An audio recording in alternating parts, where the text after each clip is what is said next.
President Obama is leading a wholesale purging of military leadership, and no one knows why the moves are taking place. 9 senior generals have lost their commands so far this year. Up to 200 other military leaders have been removed from the positions by the president in the last 5 years. A growing number of retired generals are questioning the reasons behind the removals. A few former leaders say the administration is removing military leaders who may have policy differences with Obama.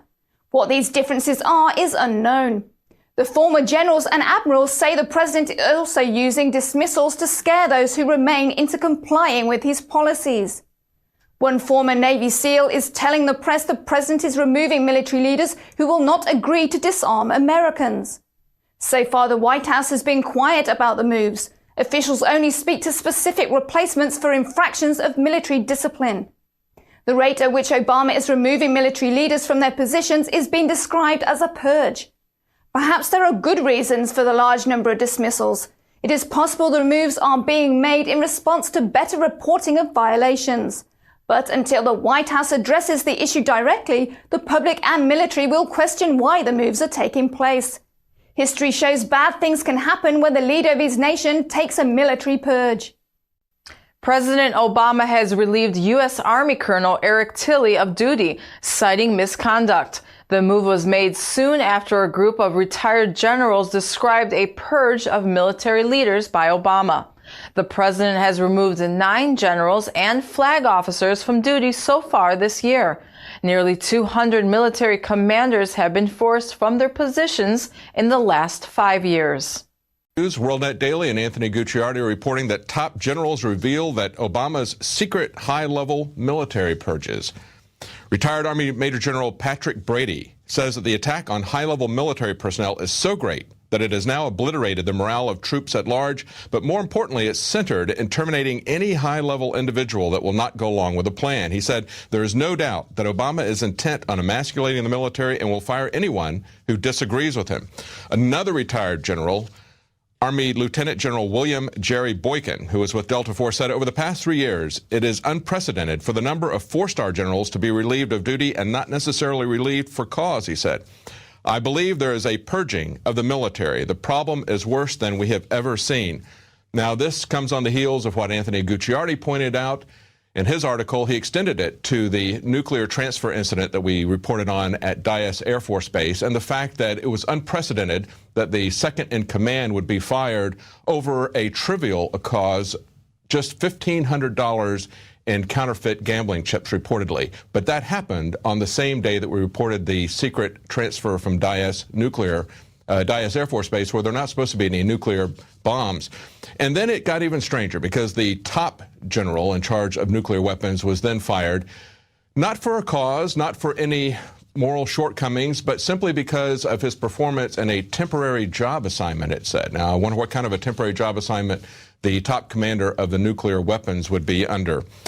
So this is a story that continues to unfold. We see an unprecedented number of military personnel being purged, and they're saying they're being purged because they don't agree with Obama's philosophies. Back. Top story headline: General blames Night Stalker for military purge. Now, who is the Night Stalker? It's Valerie Jarrett, a top Obama advisor. Jarrett, a Chicago lawyer with far-left roots, is one of Obama's closest advisors and has been throughout his career, well before his presidential campaign and Oval Office occupancy. Now, if you want a more thorough breakdown of the 200-plus military personnel who have been purged under Obama, we will go to this clip from today from the Alex Jones radio show. And you've got well over 200. WorldNet Daily says 200. It's well over 200. Top military brass being purged. And the big issue is, in most cases, they won't say why, and then they give them orders under national security to not say why. And then I talk to high-level brass, and they say, no, it's the litmus test. Will you do gun confiscation during a collapse? And they're pre-deploying the troops. They're training them for unprecedented riot control. They're training them the Tea Party's their enemy. That's in Forbes and AP. I mean, it's all there is my point. It dizzies my mind to try to think of all the public intel. I mean, it is more than 100% documented. And you say, well, how can it be more than 100%? There's so many angles to it, so many different plans within plans they've got. There's like 500, 600% proof because there's different battle plans and different variants and different stratas and different competing globalist groups and different operations. It'd be like if a coach said, I'm trying to get you outside one-dimensional thinking or two-dimensional thinking, folks. It'd be like if a coach said, yeah, we've got one play in the playbook. That's one-dimensional. They got a whole playbook of stuff. And we've got all their different plans. People say, well, that's just plans. Yeah, these are unprecedented plans. And the enemy isn't the Russians. It isn't the Chinese communist. It isn't. No, it's the American people, folks. Their own battle plans, their own main mission statements in Stars and Stripes and Army Times and everywhere is that the American people are the enemy, and now there is an unprecedented, in 236 years of U.S. history, gigantor purge of anyone who is not seen as a total communist. And I recognize this is heavy news for those in the military. You may want to speak out, but you also recognize you could be caught up in the current purge. So do what you think is best for you in this current situation. President Obama has relieved U.S. Army Colonel Eric Tilley of duty, citing misconduct. The move was made soon after a group of retired generals described a purge of military leaders by Obama. The president has removed 9 generals and flag officers from duty so far this year. Nearly 200 military commanders have been forced from their positions in the last 5 years. Well, what we're concerned about is a president who acts as if he were God. And one of the places that Obama is trying to instill fear is in the ranks of the military. Leanne McAdoo has more for us. That's absolutely right, David. The Obama administration has just fired the 10th military commander this year. Oh, wow. This guy was in charge of the largest military base in Japan, and he was let go because of a lack of confidence. That was all the details they had given there. So. That's not very specific. Yeah, exactly. And they're not going to release further because there was no findings that he had any criminal misconduct. So that's kind of where they're leaving it.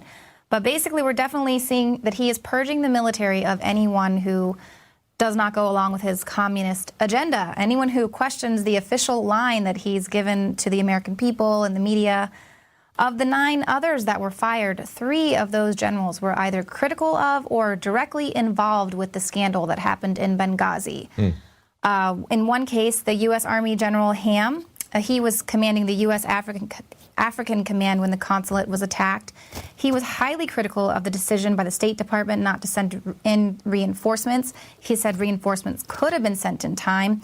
A second admiral who was also fired, he seconded that opinion. He said aircraft could have been sent to Libya in time to help the Americans, and he was later removed from his post for alleged profanity and making racially insensitive comments. So these are very, very minor charges. They're not very specific. It's kind of like what we saw with the dismissal, unprecedented dismissal of these nuclear commanders, the number 1 and number 2. When it happened to the number 2 guy, everybody said this is totally unprecedented. And then it happened to the number 1 guy for a reason that was even less believable, that he was on a special assignment somehow. How do you have the number 1 nuclear commander on a special assignment? They didn't like the way he performed.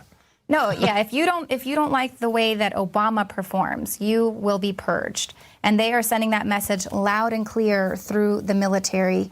But what we're seeing here is that people who are loyal to the Constitution, the military and our veterans, people who have sworn an oath to uphold the Constitution, those people are being relieved of duty. The people who are being replaced are people who are loyal to the president and loyal to Obama. That's very troubling, because it's not just an issue. We want civilian control of the military, but we want civilian control by people who have taken an oath to defend the Constitution and really mean it. And of course, we don't find anybody like that in Washington much, right? Exactly. It's not just the president. It's pretty much pervasive with everybody. They take these oaths, but they really don't really believe them, don't follow through on them. Right, and Obama really takes advantage of the fact that the military adheres to that constitutional requirement to have a civilian leadership over the military. But he is no civilian. He is a tyrant. He acts like a tyrant, and he is bought and paid for by the New World Order. So we see that Obama has no problem firing high-ranking officials in the military, but he won't go after his own officials in his administration and investigate Benghazi. And that's the key. It's Benghazi. That's what he wants to avoid people looking at in detail at all costs. That's something the military takes very seriously. They don't like being told to stand down and leave their personnel stranded to die. That's made a lot of people in the military angry throughout the ranks, and he's purging those ranks of people. That's not a scandal that's going to go away. That is something that is very serious that should take him out of office. Well, thank you, Leanne. Appreciate it. He wants robots in the military. That's what F. Michael Maloof talked about with Alex Jones on the radio show today.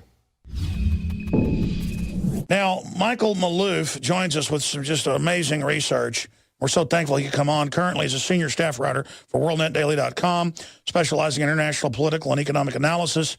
Former senior security policy analyst for the Office of the Secretary of Defense. Maloof has almost 30 years of federal service, 23 years of which was with the U.S.